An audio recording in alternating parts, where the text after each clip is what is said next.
are listening to the most comprehensive paranormal archive on the internet.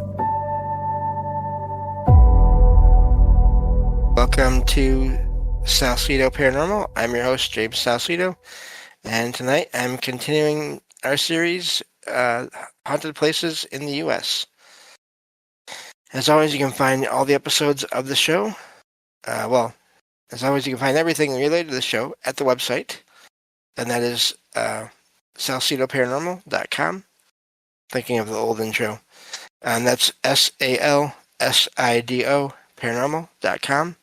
And all the things you can find there include links to all the episodes of the show, social media, ways to listen, ways to support the show, and friends of the show, including Jen, the Arcane Observer, who has her own channel and is the co-host of this show on Saturdays when she can make it. And the way these Haunted Places shows work is I do a little search for each state in the U.S. here and get a list of places, do some research on them, and find a couple of articles for each place and include those in the episode description. So you can do your own research and see pictures and also find out if those places are open to the public to visit at this point, or any point when you are looking into them. Because things can change, and ownership and all that, and the state of the place might be physically too dangerous to go to. So I recommend you look into all that yourselves, and because I never recommend trespassing for any reason. And also, I apologize in advance for mispronouncing any names of people or places, as words are hard and things happen. So let me get back to this file here. We are in. We just started North Dakota last episode. It's funny. I had not put down the name of the state in my show file here, so I just started going into those entries without knowing it. But we got all that figured out now. So this next location is the Fort Totten. I'm guessing that's how you say it. Totten. State Historic Site. So this site has a layered history that starts as a U.S. Army post and later becomes a boarding school, tuberculosis preventorium, I've never seen that word before, and a reservation school. Okay, wow. Those overlapping uses are a big part of why it's often discussed as one of North Dakota's most haunted places. History. The fort was established in the 1860s and built between 1867 and 1873 to protect transportation and supply routes and to help enforce federal control in the region. It operated as a military post until 1890, when it was decommissioned and transformed to the Bureau of Indian Affairs in 1991. After that, it became the Fort Totten Indian Industrial School, where Dakota and later Chippewa children were educated and trained in vocational work. Wow. From 1935 to 1939, it served as a tuberculosis preventorium, then returned to a day and boarding school until 1959, when the school moved and the site became a state historic site. The haunting stories are tied to the site's long emotional history, especially its years as a Native American boarding school and health facility. Visitors and paranormal writers often describe a heavy atmosphere, which is a common reaction at places associated with loss, institutional living, and children's boarding school experiences.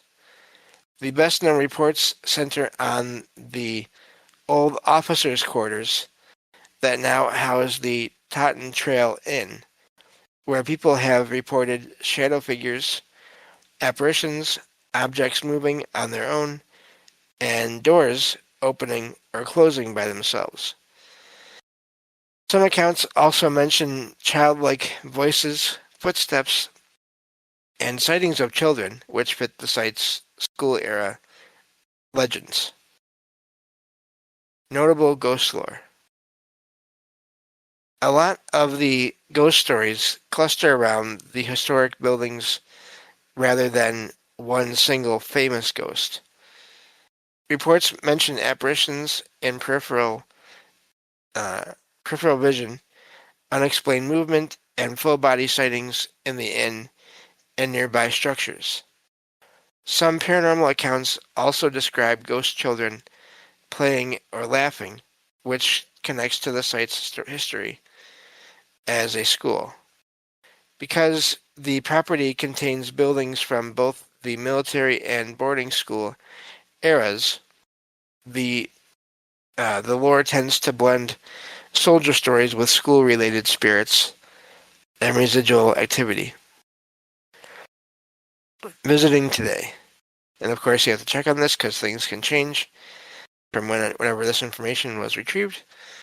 Today, Fort Totten is preserved as a historic site, and many of its original buildings, original military structures, still stand. The site is recognized both for its frontier military history and for its later role in Native American education and health care. If you're researching it from a paranormal angle, the most commonly cited hotspot is the Totten Trail Inn, but the broader grounds are what give the site its reputation for layered, lingering activity. And I get that makes sense in a way. That's the whole experience, I guess you could say. And I'm seeing the same thing here. And, so this is... Alright. So we have a site within a site here coming up. But we'll get to that when we get to that. So it's not the same as the last one. But anyway, let's see here. I lost my spot. Okay. So this next one here, let me see. Let me check on, make sure everything's still going. Okay. This next location is the Harvey Public Library. Harvey Public Library in Harvey, North Dakota, is tied to a tragic local murder story, and that history is the core of its haunting legend. The library was built in 1990, so that's really recently, on the site of the former Bentz House, B-E-N-T-Z.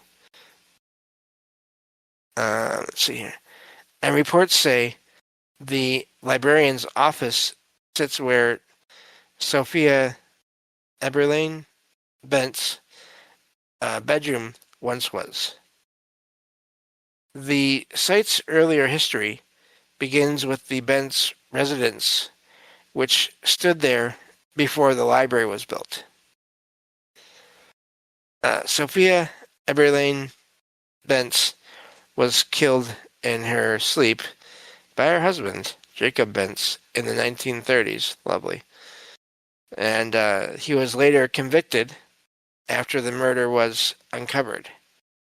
One account says the library opened on the anniversary of Sophia's funeral, which helped deepen the local eerie reputation.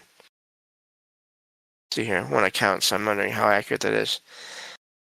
The most repeated claims involve books being knocked from shelves by unseen hands, chairs moving on their own, odd computer behavior, imagine that, flickering lights, or electrical problems. Oh, that's where that ends. So, some stories also mention footsteps, apparitions, or a feeling of dread inside the building. The ghost is commonly identified as Sophia, with the office area treated as the main focal point because of its placement over the old bedroom site. Local reputation. The library has become one of the better-known haunted spots in North Dakota, especially in ghost story roundups and local paranormal coverage. The legend also has spread beyond the library itself, since the former Bent's house still stands in town and is said to have its own strange activity. So I'm wondering if they moved it?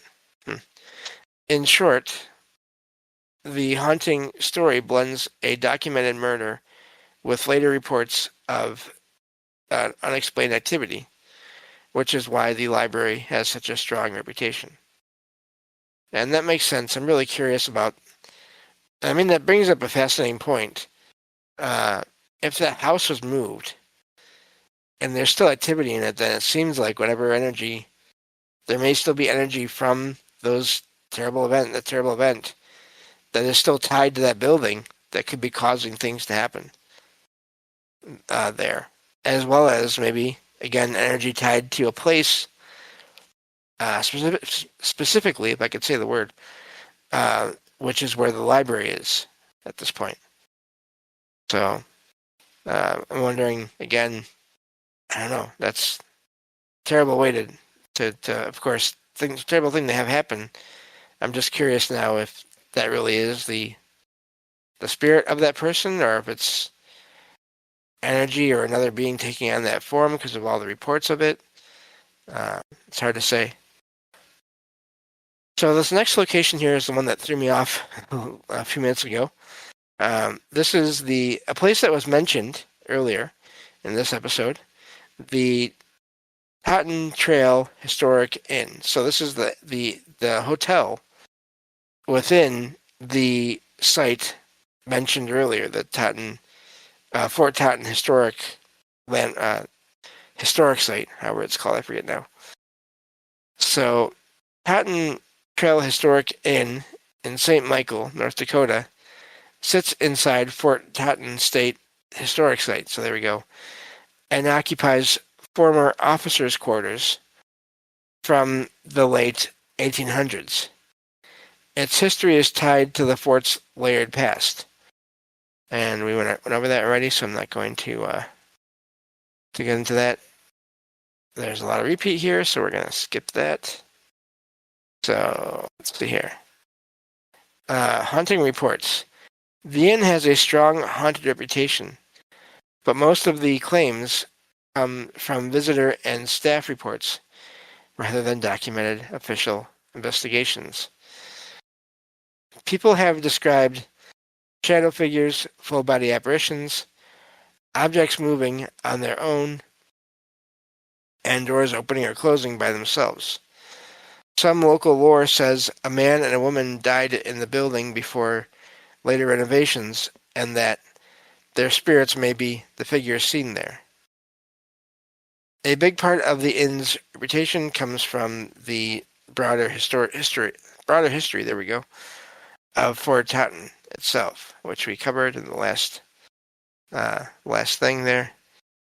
So let's see here.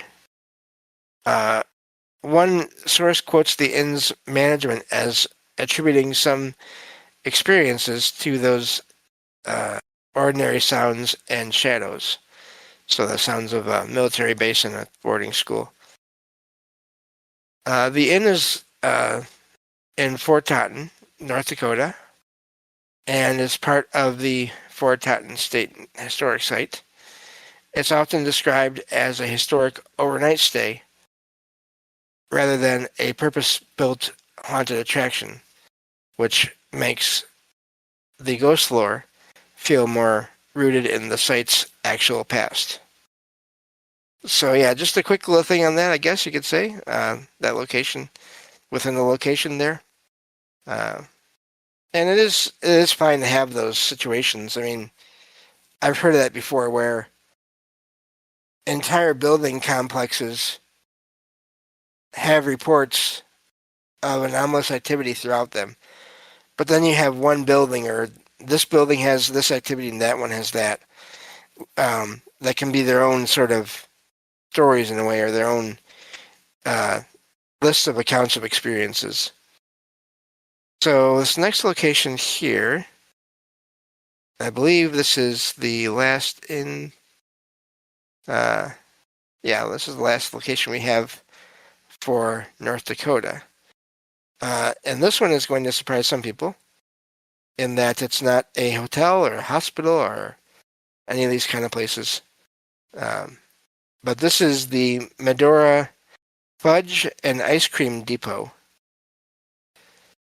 So this is a historic style sweet shop in Medora, North Dakota, and the town's official tourism site describes it as a place to enjoy homemade fudge and ice cream while relaxing between Medora adventures.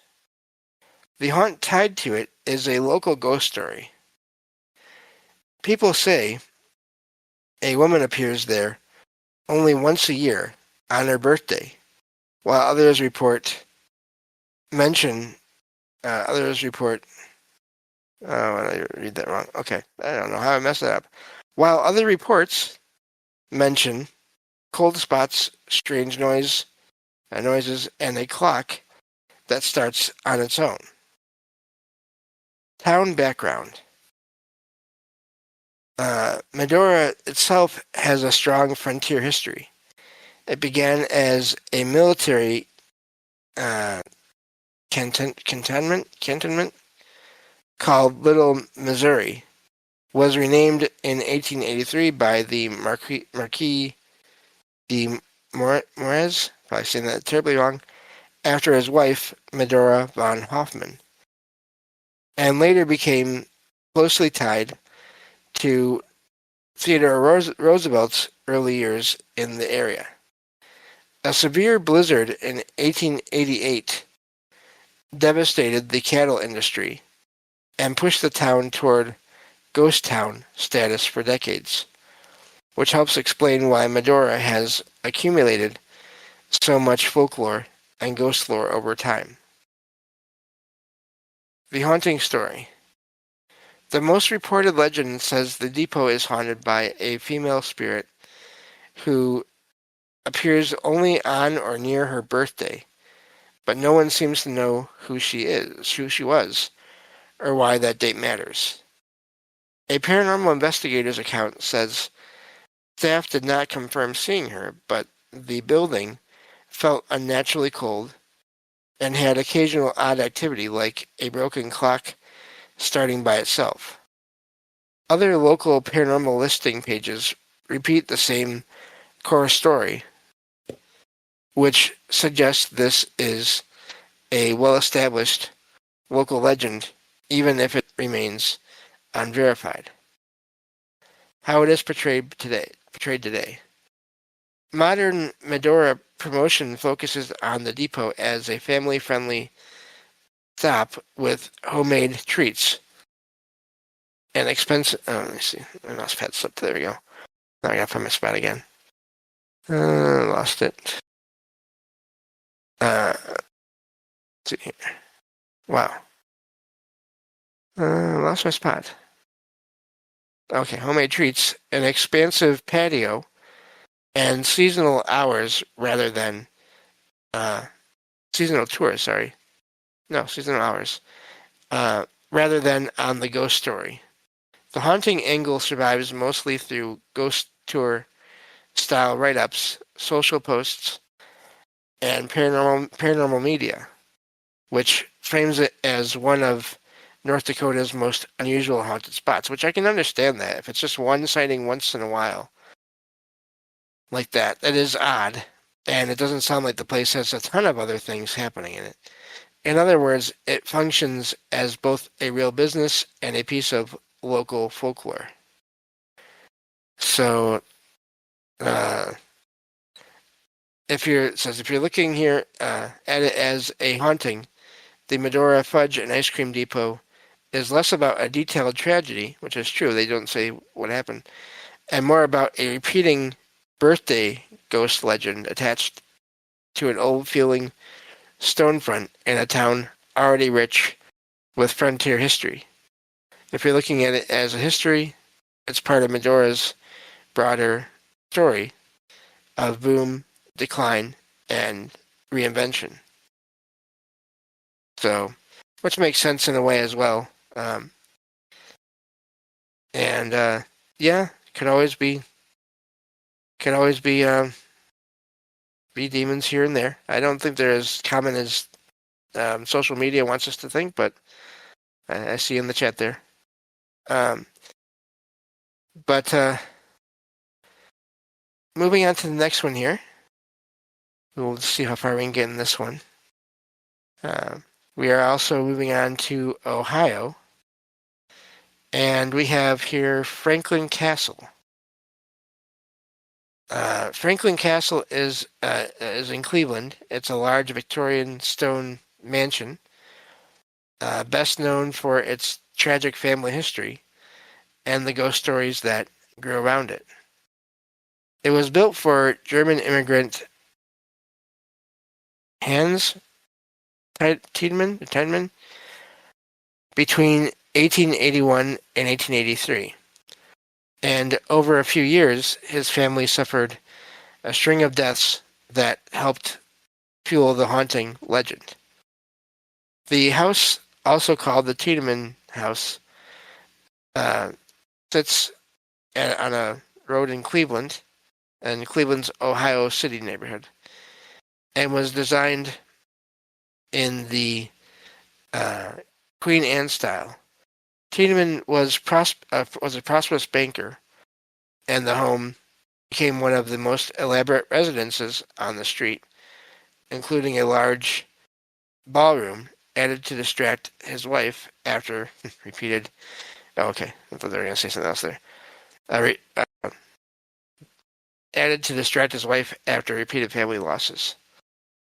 Reports also say that hidden rooms and passageways were later associated with Prohibition-era use and other rumors, which only deepened the building's mystique. So I'm going to skip ahead here, not by much, but to the paranormal side here, just to get through it before time is up for this episode. Franklin Castle is widely described as one of Ohio's most haunted houses.